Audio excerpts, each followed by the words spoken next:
চিংড়ি মাছের চচ্চড়ি করলাম। তারপর হচ্ছে ভাদুরি পাতার পাকুড়া। তো মাছটাকে মশলাটা একটু কষিয়ে নিব। তারপর কলমি শাক রান্না করবো, সেজন্য শাকটা ভালো করে ধুয়ে কেটে নিচ্ছি। আর শাক না হলে তো ভালোই লাগে না। তারপর এটা আমি তেলে দিয়ে দিলাম একবারে ডাইরেক্ট। আর হচ্ছে এখানে ভাদুরি পাতার পাকুড়াটা খেলাম, এটা একটা ওষুধি গাছ। তারপর এখানে আমি পেঁয়াজ, রসুন, কাঁচামরিচ সব থেতো করে নিচ্ছি। আসসালামু আলাইকুম, কেমন আছেন সবাই? আলহামদুলিল্লাহ আমি ভালো আছি। তো আজকে আমি সকালবেলা উঠে আগে বাজারে চলে গেলাম। তো আমি একদম ফ্রেশ শাক দেখলাম, তো শাক নিয়ে চলে আসছি। কারণ শাক দুপুরবেলা গরম ভাতের সাথে একটু শাক খেলে ভালো লাগে, মুখে রুচি আসে। সেই জন্য আমি শাকটাকে ভালো করে ধুয়ে নিচ্ছি। কারণ শাকের মধ্যে অনেক বালু, সেই জন্য আমি একটু পরিষ্কার করে আগে ধুয়ে নিলাম।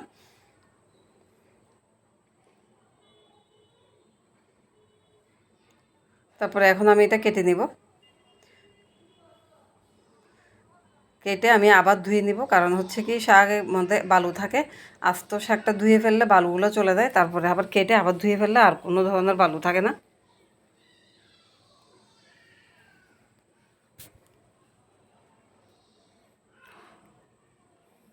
চুলাতে আমি কড়াই বসাই দিলাম অলরেডি।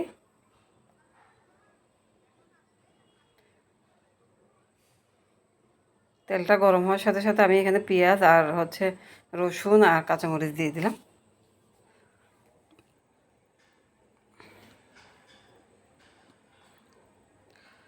এখানে আমি শাকটা দিয়ে দিলাম। শাকটা আজকে আমি সিদ্ধ করি নাই আগে, একবারে ডাইরেক্ট তেলের সাথে দিয়ে দিলাম। কারণ এই ধরনের শাক ভাজাও খাওয়া যায়, শুধু লাউ শাক আর কুমড়া শাক ছাড়া এভাবে শাক ভাজি করে খাওয়া যায়, কোনো সমস্যা হয় না, মজাই লাগে। এক এক জায়গায় এক এক রকমভাবে ভাজি করে। তারপরে এদিকে আমি শাকটা বসিয়ে দিয়ে রসুন পেঁয়াজ সব থেতো করে নিচ্ছি।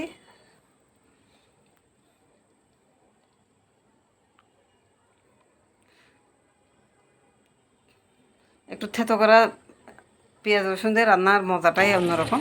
থেতো করা হয়ে গেছে, এখন আমি ফ্রাই প্যানের মধ্যে দিয়ে দিব এটা। তেল গরম হয়ে গেছে, এখানে আমি মাছের মশলা দিলাম। তারপর হলুদ, মরিচের গুঁড়া সব কিছু দিয়ে দিলাম। তো মশলাটাকে ভালো করে কষিয়ে নিব।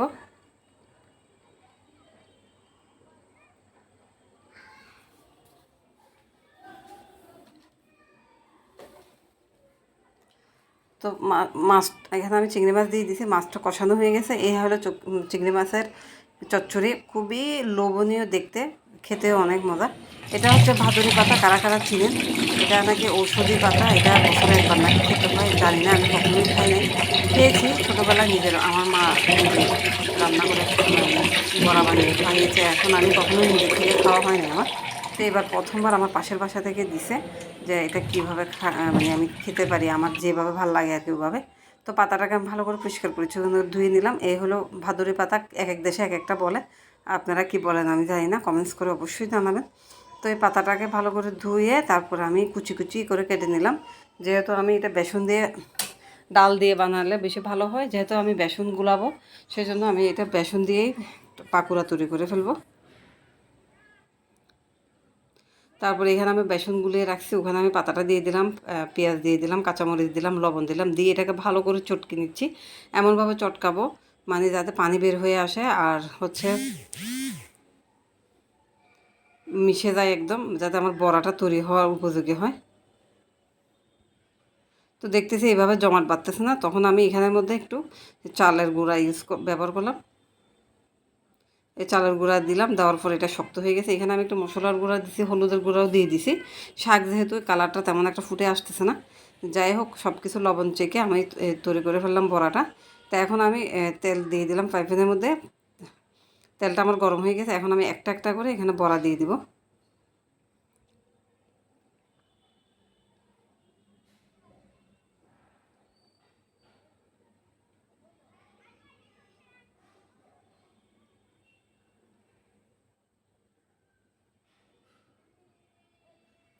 তা ভালো করে উল্টে পাল্টে দিচ্ছি বড়াগুলো। তো বড়া হয়ে গেছে, এখন আমি এটা তুলে ফেলতেছি একটা একটা করে। খুবই লোভনীয় হয়েছে। তো এই হলো আজকে দুপুরের খাবার, শাক ভাজি, চিংড়ি মাছ বোনা, বড়া, মানে অসম্ভব মজার কয়েকটা রেসিপি। তো